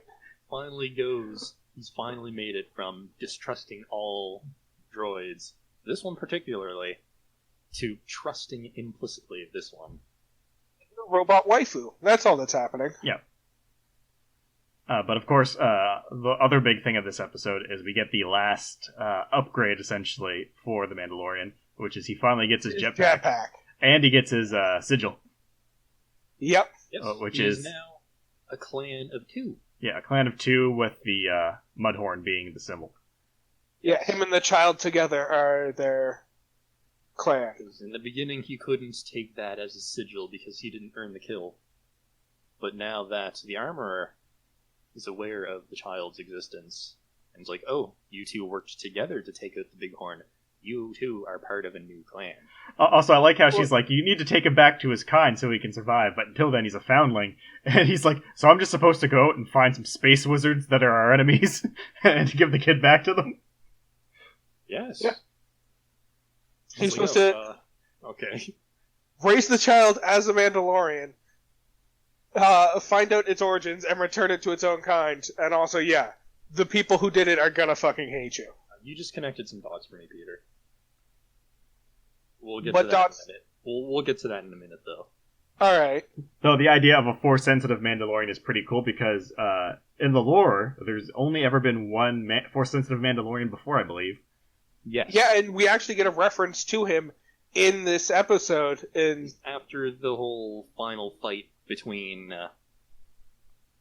Mr. Mandalorian and Moff Gideon. Can we rename the show to Mr. Mandalorian? But yes, after the fight with him and Gideon cuts his way out of a ship using the Darksaber. With a weird-looking energy blade when I first saw it, and then when he gets out and stands up, it looks like a lightsaber, but not. Yeah, the Darksaber. It's a lightsaber that was used by the first ever Force-sensitive Mandalorian, who is also a Jedi. So Yes. Because watching that episode, I looked that up because I was dead curious about that. Yeah, so where this first ever Mandalorian to become a Jedi, he was tasked with creating his lightsaber as all Jedi are when they become a Jedi, or in theory most Jedi are, at least back in the times with Jedi councils and shit. Once again, going into lore that's not technically canon anymore, but what the fuck ever. I officially consider it canonized because of the appearance of the Darksaber. I mean, the Darksaber has already shown up in canon, though. Oh, right, yes, because it was in Rebels? Yeah, it was Rebels. It was used by, I think... It was Darth Maul, wasn't it? Who had it for a bit? I think so. Potentially. I don't fully remember. But anyways, yes, this Mandalorian Jedi, when making his own lightsaber, tweaks the formula a little bit because Mandalorians care very deeply about their weapons, and instead of creating a traditional lightsaber, he creates the dark saber. And their weapons are very advanced to begin with, so he's like, hey, let's make this better. Yep, so we know that there's a connection now between Rebels to this, so at some point in between there, the Darksaber ends up getting to Moff Gideon, so I'm curious to see how that plays out, but it makes perfect sense that it would show up in The Mandalorian, just where it has so much connection to the Mandalorian idea. And as you just pointed out, hey, we've got Baby Yoda, who is going to be trained as a Mandalorian now, so hey, a new Mandalorian Force user. Baby Yoda's probably going to end up getting the Darksaber at some point. Well, the neat thing about the Darksaber is its history and connection to Mandalorians goes even further beyond just this first Mandalorian Jedi who created it, in that over time, and once again, I'm pretty sure what I'm talking about is non-canonical, but it might have appeared in some of the animated shows that I'm not familiar with.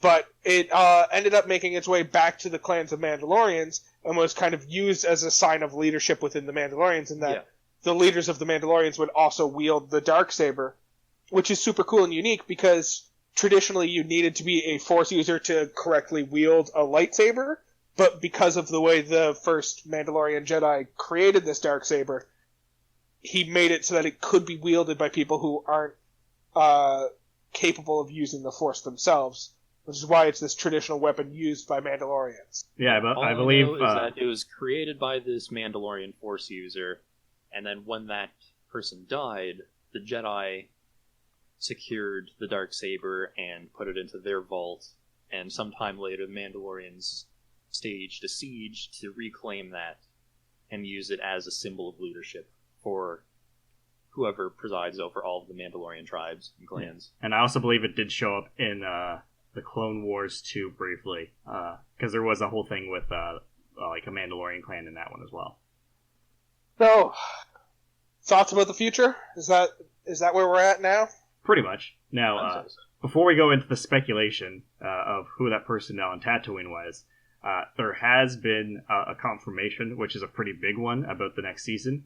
Apparently, Rosario Dawson is going to be playing Ahsoka Tano, which is one of the main characters that shows up in Star Wars Clone Wars and Rebels. The Padawan of Anakin.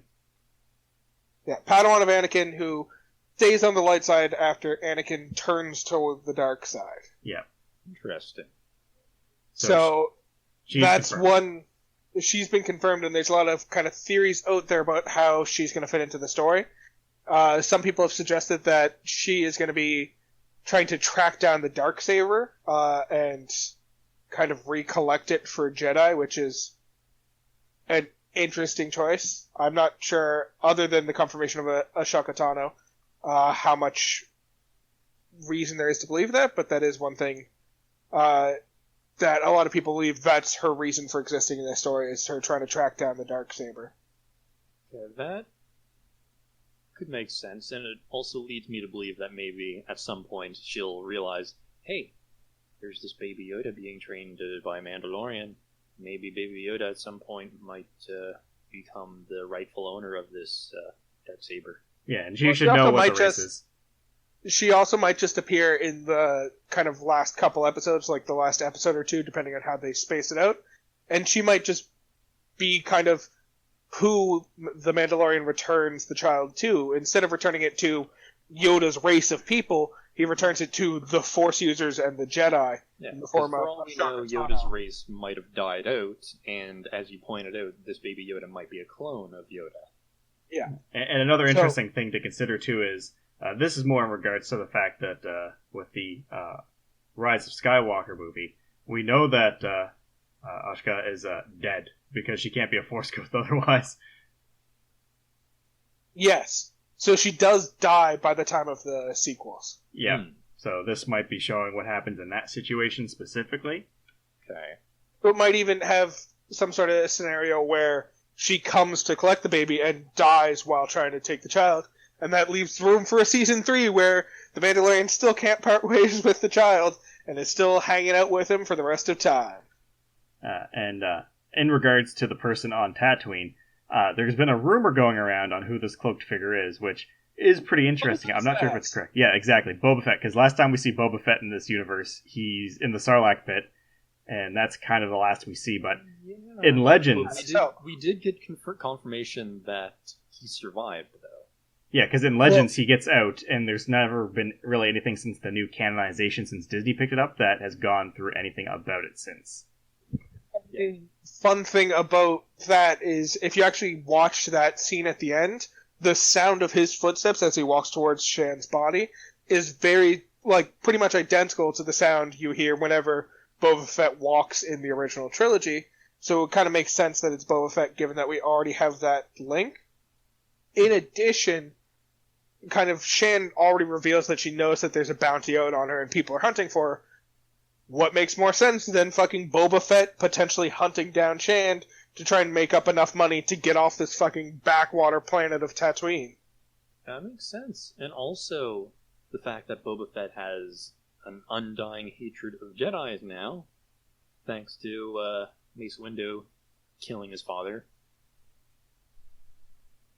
So, if Baby Yoda is supposed to become, some Mandalorian Jedi in the future, he could be another force out there to hunt down and kill Baby Yoda. Yeah, we have a potential ally for future seasons in Ahsoka Tano.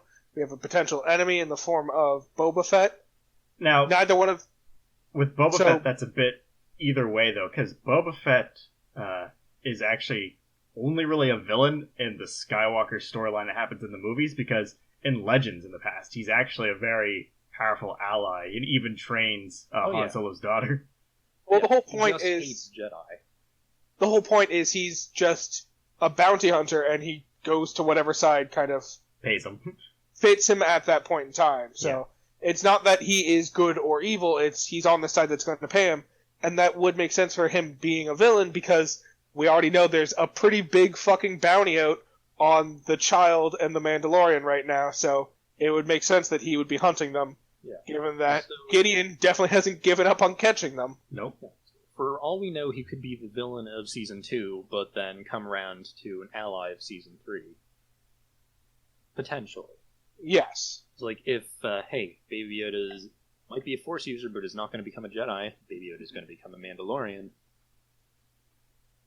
He'd have no real reason, if he no longer has to fulfill the bounty, he'd have no real reason to go after Baby Yoda anymore. Yeah. Another fun theory potential for the future is the idea that Gideon wants to turn himself into a Force user.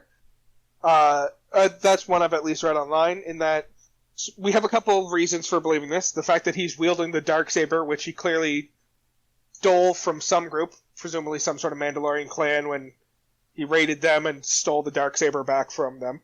Yeah. So the fact that he's wielding a lightsaber that can be wielded by 9 Force users means maybe he wants to wield an actual lightsaber, and this is as close as he can get for right now. The fact that he's obsessed with trying to track down this, in theory, clone baby that has been genetically bred and is a Force user, he might be trying to do some weird genetic experiment where he gets Force powers from the baby through some mechanism that won't be explained and definitely doesn't have a name like midichlorians. Blood transfusion. Yeah, so... Just want to inject I almost said want to inject Mandalorians into his blood. So, the theory I read online essentially goes that Gideon decides, or has built up this goal in his mind of wanting to become a Force user so that he can rule now that fucking Palpatine is dead, at least in his idea. So he decides to clone a baby of one of the most powerful Force users to try and recreate the genetics to give himself Force powers. He tracks down a lightsaber that he can wield until he gets proper Force powers in the form of the Darksaber. And then while he's raiding and stealing the Darksabers from the Mandalorians is when the raiders attack his cloning facility and steal the child from him. So he doesn't have the two pieces at the same time. And so now he has to spend his time trying to track down the child through the client in the Season 1. Yeah. And so Season 2 is going to be all about him trying to fulfill his plan of getting the baby so that he can perform the experiments to make himself into a Force user. Yeah, I can see that. A similar theory I don't think I actually have seen this anywhere, but it's my own headcanon, which is, given that this takes place between the original trilogy and the sequels, is that Baby Yoda was actually being tracked down as a potential host for Palpatine, because we know that Palpatine, from the sequels, has been, like, forcing himself into different Force users so that the Sith can live on in him, and he can make some other Force user the new host of the Sith. And so the theory I've read is that they cloned Baby Yoda to be a very powerful Force user, and then they're just going to put the Sith into him so that there's still an embodiment of the Sith somewhere in the universe. Yeah. And that's if it doesn't work, then potentially just use it as some sort of fill-in, like Snoke. Yeah, and that's what happens between him realizing that he has a child in the form of, or a grandchild who's a Force user in the form of Rey. He doesn't know about Rey yet because Rey hasn't been born at this point in time. Right. So he doesn't have a potential host for the Sith. So he tries to clone a host for the Sith. And that's how we get the child. So those were my theories for what's coming. I don't know how well that's going to play into the story, so I guess in Season 2 we're maybe going to get the slightest hint of a Palpatine reveal in that he's the one who's forcing Gideon to hunt down the child, but I don't think we'll actually get anything greater than that before or during Season 2. More than 2 seasons, then I certainly hope we don't get any solid evidence as to who the main villain is going to be. Personally, I would I like just the idea. continue to get clues. I like the idea of Season 2 ending the exact same way that Episode 8 ended, in that, like, after the credits roll, you just hear fucking Palpatine's laugh again, and you're like, God fucking damn it, Palpatine, just be dead! I mean, I would personally prefer Palpatine to not be involved with the villain of pretty much everything Star Wars. I like just Moff Gideon being the person who sees a vacuum and he's trying to gain power in it. I definitely think that theory's better. Knowing the way that Star Wars likes to handle things, I wouldn't be surprised if they try and squeeze in fucking Palpatine into the story somehow. Like, where it's a Mandalorian story, having Boba Fett show up, I can understand. Don't make him a big part, obviously. And Ahsoka Tano being whatever she's doing in the universe. I don't want her to be something really big in the story, but having her, do something minor in it that kind of, like, hints to things, I'd be fine with. Yeah. I hate the idea of Ahsoka Tano showing up at the beginning of Season 2 and her becoming, like, a new buddy who travels along with the Mandalorian and the child. I think that would have a negative impact on the show, and it would kind of change what the show's all about, and just try and make it into a sequel to Rebels. But if they instead just had her show up as the character who's trying to collect the child, to bring him back to the Jedi, and that's who the Mandalorian realizes he's supposed to turn her into, I think that makes a lot more sense. Sorry about that. We seem to have hit a bit of a technical difficulty with our recording there. So let's be honest, I'm the one doing the recording. It was my fault. Let's all just acknowledge We're all that it was shoulder a bit of the blame. It was somehow Matt's fault. We all acknowledge we're moving on. We can all shoulder a bit of the blame. Anyway, we've lost a little bit of our flow, but we were just moving into a bit of a wrap-up. Anyway, so, Peter, you had something that you were wrapping up with? Oh, yeah, so I think it's cool if we start building a bit of a tradition out of what we started last episode, where we're going to do kind of recommendations of stuff not related to the topic we were talking about, or not directly related to the topic we're talking about. And where we talked a fair bit about Taika Waititi, I just wanted to recommend his recent film, Jojo Rabbit. It's a semi-comedy film set in Nazi Germany, and it's the story of a young boy's kind of coming-of-age tale. So it's all about this boy kind of dealing with, like, growing up as a Nazi, but also realizing Nazis aren't great people. And he has a imaginary best friend in the form of Hitler. And it's very dark story, but, like, very comedically played, so it kind of balances itself out really well, and ends up being a really enjoyable film to watch. Yeah, that was actually a quote, I believe. I don't know if it's accurate, but Taika Waititi was actually in an interview, and the person asked him what research he did on Hitler to, like, get the part right, and I think he actually just laughed at them and was like, why would I do research on Hitler to display him correctly? Like, just kind of downplaying the fact of, it's Hitler, who cares? Yeah, I believe he even had another interview where someone asked him about whether it's alright to make jokes about this kind of subject matter, and he essentially said, like, this is the reason that comedy exists, is so that we can talk about dark subject matter, because of the fact that, like, these are stories that need to be told so that we know what to look for in the future, and it's just, if we don't tell the stories, we never learn from them, and comedy is a good vessel to tell stories that are hard to hear. And if you're looking for Taika Waititi and dark, definitely What We Do in the Shadows is another good one. It's so good. It's a mockumentary about vampires in London. No, not London. New Australia. Yeah, it's Australia. New Zealand. Fuck, one of them. The Land Down Under. Even a scene with fucking werewolves in the streets. Oh, it's fucking hilarious. I think the vampires start like making fun of them, and they just start howling at each other. And then there's a fight, and there's one guy that's like, "I'm a vampire hunter." Oh, so good. Matt, did you have any recommendations? Yeah. Harking back to something Keith said near the beginning about Seven Samurai, that reminded me of a movie I watched a while back called The Last Samurai, which I really enjoyed. Tom Cruise movie. He plays American kind of general of the army. Somehow finds his way into a Japanese settlement, and he's originally taken prisoner by these people, but ends up gaining a bit of their respect and kind of learning about their traditions and samurai. And it's a more traditional view on samurai, and not, I guess, the glorified image that we get a lot now. Recently, have you watched The Last Samurai, Matt? Not terribly recently. Okay, because I remember watching it a long time ago, I think when it first came out, and enjoying it.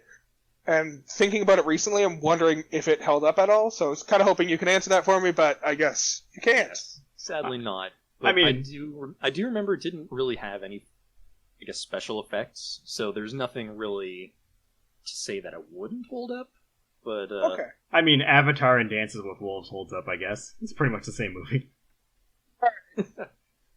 I'll take your word for that. And Keith, recommendation for me? Yep, so I mentioned it already in this, but Kurosawa definitely did a lot of influence for George Lucas. He's a big fan of it. So any Kurosawa film that you can see, I definitely recommend. Seven Samurai, which is very much like the episode of, what was the name of it? Sanctuary.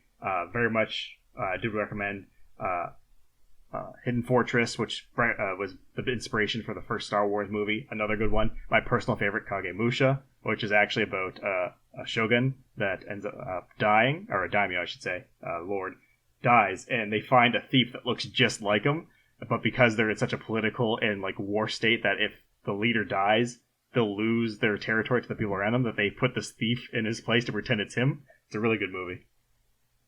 Yeah, I love fucking Kurosawa films. My personal favorite is gotta be Rashomon. It's this idea of this one story being told over and over from different characters' perspectives, and you kind of get this idea of like a subjective narrator who's telling you the story that paints them in the best light. So it's this really cool idea of a movie where you just get to see the same story over and over, but told from different people's perspectives. Like Vantage Point.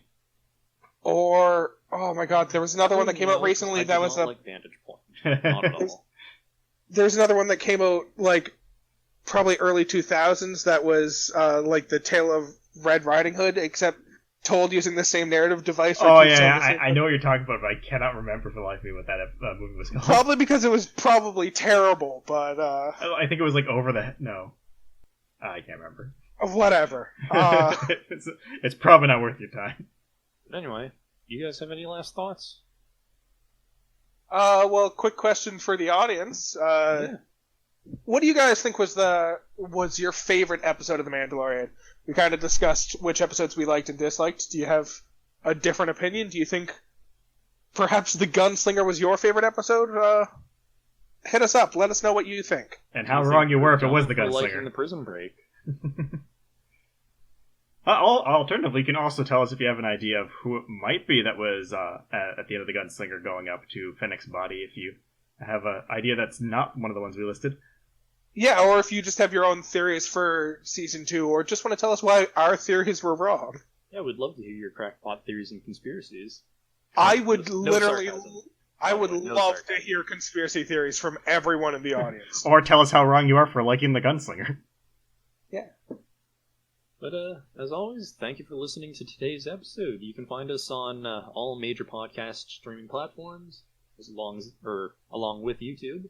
And you can also reach out to us on Instagram or by emailing us at whatismypodcastabout@gmail.com. And I just want to mention real quick about the Instagram page. No one has currently guessed today's episode based on the image there, but if someone does manage to guess it before it goes up, which would be today, May the 4th, then we will definitely give you a call out once we upload the episode.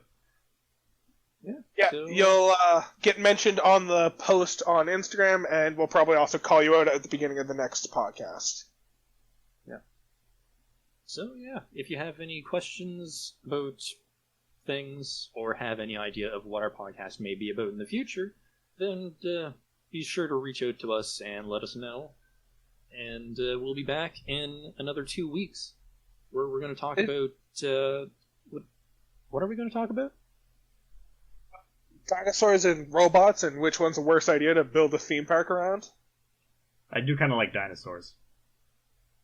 You gotta ask Phil, though. He's supposed to be supervising them, but he didn't do a great job last time. Good point. We should probably go with the robots.